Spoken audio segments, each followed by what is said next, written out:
Ndugu zangu, mizimu ni vitu hatari sana. Na lau kama utaona katika ukoo au familia yako haya tunayoyasema yamedhihiri na yapo, basi chukua juhudi za maksudi kabisa kuhakikisha unafanya jitihada za kutegua haya matego ya kimizimu, ili wewe na familia yako pamoja na ukoo wako mbaki kuwa salama biidhnillah subhanahu wa ta'ala. Ndugu zangu, kulitokea jambo katika ardhi ya Bahrain.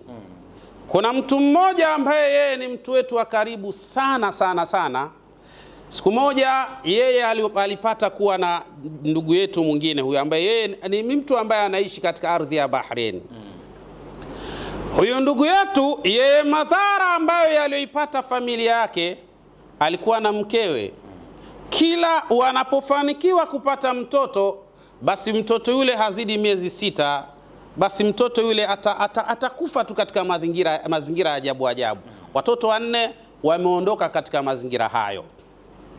Yule bana ikawa pale nyumbani wanapolala usingizi, zinawajia ndoto za ajabu, ndoto za makaburini. Wapo katika makundi ya watu wamevaa nguo za rangi moja, wanafanya michezo pale kama wanacheza ngoma, wengine wanakula pale. Yani ni matukio ambayo yamekuwa wanafamilia wanaota sana mandoto ya namna hiyo.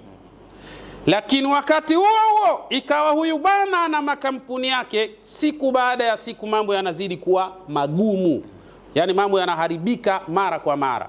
Lakini kadhalika pale nyumbani kunakuwa na mizozo mikubwa sana baina yake na mkewe.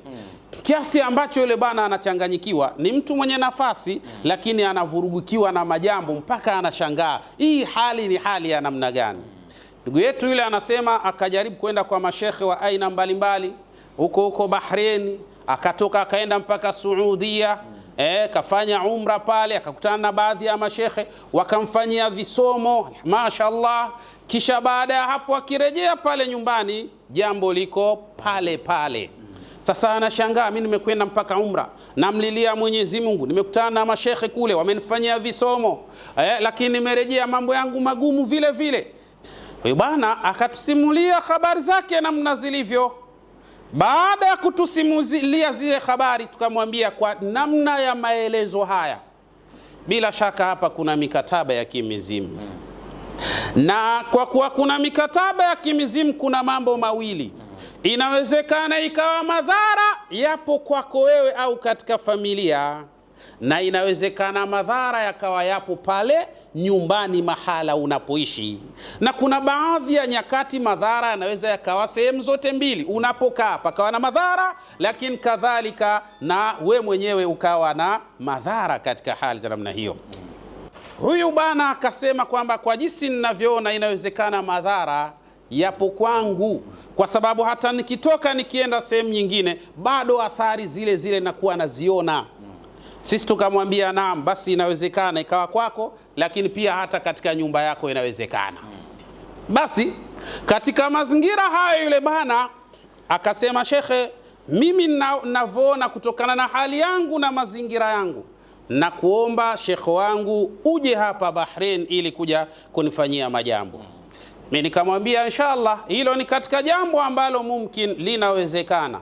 Nataka tuone madhara ya mizimu katika ukoo na madhara yaliyo hatari katika familia, na mazito ambayo mtu anaweza kuyapata bila kutarajia, bila kujua chanzo cha mashakili haya ni nini. Basi tukadema pale katika ardhi ya Bahrain biidhnillah subhanahu wa ta'ala. Baada ya hapo yule bwana moja kwa moja akatupeleka mpaka pale nyumbani. Mashaallah, jumba la kifahari. Tumefika pale, lakini tulipofika pale yale mazingira tuliyoyaona pale, zile alamat tulizoziona pale, ambapo pia nitakuja kuzieleza hapa. Tukamwambia yule bwana, mashaallah, lakini hapa ndani hapafai sisi kukaa, kwa sababu hapa ikiwa tutapanga mashambulizi yetu kuanzia hapa ndani mahala tulipo, tutakosa target ya kutegua madhara ya hawa mizimu. Kwa lazima tutoke hapa tukakae sehemu nyingine hapa sisi tuwe tunakuja kwa ajili ya kufanya zile shughuli zetu, kutegua ile mitego ili mambo yaweze kwenda katika hali iliyokuwa sawa sawa. Yule bwana kashtuka sana, Sheikh, kwani kuna? Nikwambia tulia tu, wewe umetuleta si kufanya kazi, basi tuache sisi tufanye kazi biidhnillah. Akasema basi sawa, mna shaka. Katupeleka katika apartment fulani hivi, tukakaa pale, tunakuja pale nyumbani kwa ajili ya kuja kwanza kutengua nguvu za ile mizimu pale nyumbani.